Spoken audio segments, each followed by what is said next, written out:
ये बात ज़हन में रखें कि आज का हमारा जो मुख्तसर सा मौजू है वो ज़कात और सदक़े के मुतालिक है, क्योंकि माह रमज़ान मुक़द्दस को ज़कात के साथ सदक़े के साथ एक ख़ुसूसी निस्बत है। इसलिए अक्सर व बेशतर मुसलमान इस माह मुक़द्दस के अंदर अपनी ज़कात भी निकालते हैं, देते हैं। और उसकी भी वजह ये होती है कि ये माह मुक़द्दस इतना अज़ीम है, इतना बरकतों वाला है कि इस माह मुक़द्दस में एक फ़र्ज़ का सवाब 70 फ़र्ज़ों के बराबर होता है। और अगर इखलास ज़्यादा हो, खुलूस ज़्यादा हो और फ़र्ज़ अदा करते हुए महब्बत अगर ज़्यादा हो तो अल्लाह तबारक व तआला 70 से भी ज़्यादा अजर व सवाब अता फरमाता है। और नफिल कोई भी नफली इबादत है, नफली सदका है, इस माह के अंदर नफिल का अजर व सवाब फ़र्ज़ के बराबर हो जाता है। यानी ये अज़ीम माह की बरकतें हैं माह रमज़ान मुक़द्दस की। तो इसलिए अक्सर व बेशतर मुसलमान इस माह के अंदर ज़कात देते हैं, ताकि ज़कात तो पहले भी दे सकते हैं, बाद में भी दे सकते हैं। इस माह के अंदर इसलिए ज़कातें निकालते हैं, सदक़ात देते हैं कि इसका अजर व सवाब जो है वो ज़्यादा से ज़्यादा मिल सके। तो इसलिए शरीयत के अहकाम इस बारे में क्या हैं, अल्लाह और रसूल ने ज़कात के मुतालिक जो अहकाम बयान किए हैं उनको हम समाअत फरमाएंगे।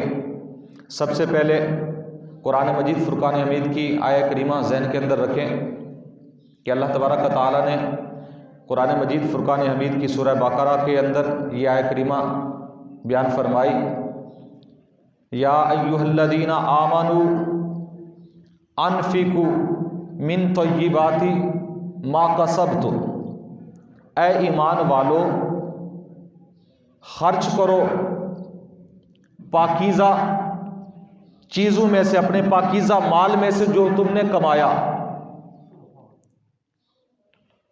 और फरमाया व मिम्मा खरजना लकुम व मिम्मा अखरजना लकुम मिनल अर्द, और जो कुछ हमने तुम्हारे लिए ज़मीन से पैदा किया है उसमें से भी अल्लाह की राह में खर्च करो।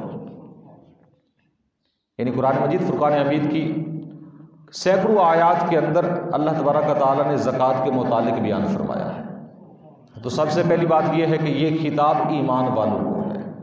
काफिरों को ये हुक्म नहीं है कि वो ज़कात दें, काफिरों को हुक्म नहीं है कि वो सदका दें, बल्कि ईमान वालों को अल्लाह हुक्म दे रहा है, ऐ ईमान वालों तुम पर लाजिम है कि जो तुमने अपनी पाकीज़ा कमाई है उसमें से अल्लाह की राह में खर्च करो। और दूसरी चीज़ बयान फरमाई, जो कुछ अल्लाह फरमाता है हम तुम्हारे लिए ज़मीन से पैदा करते हैं उस ज़मीन में से भी जो अल्लाह का हिस्सा है वो निकालो।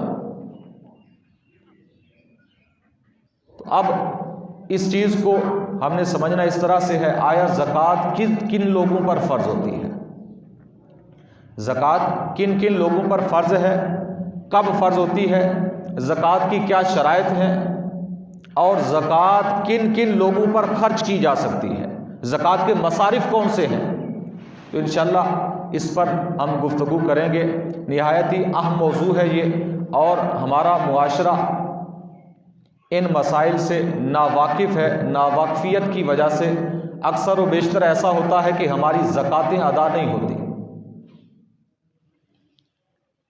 कुछ लोग तो देते ही नहीं हैं, लेकिन जो देते हैं बसा औक़ात ऐसा होता है कि कुछ मसाइल का पता नहीं होता, तो ऐसे अंदाज में ज़कात दे देते हैं, लेकिन ऐसे अंदाज में दी कि जिस अंदाज में ज़कात होती ही नहीं।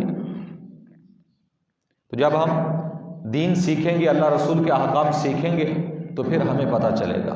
तो सबसे पहले जो शरीयत का निसाब है वो हमें जहन के अंदर रखना चाहिए कि हर एक चीज़ का एक निसाब होता है। अल्लाह और अल्लाह के रसूल ने एक निसाब मुकर्रर किया है। वो निसाब अगर जिस मुसलमान के पास पाया जाए तो उस मुसलमान पर ज़कात फ़र्ज़ होगी जब साल गुज़र जाएगा, जब साल गुज़र जाएगा। दीगर और भी शराइत हैं, इंशाल्लाह वो आगे आएंगी कि ज़कात के अंदर मुसलमान होना भी शर्त है, ज़कात के अंदर आकिल व बालिग होना भी शर्त है, यानी मजनून पर, पागल पर, बच्चों पर ज़कात नहीं है। यानी बच्चे अगर मालदार भी हों उन पर भी ज़कात नहीं है जब तक वो बालिग ना हो जाए। और भी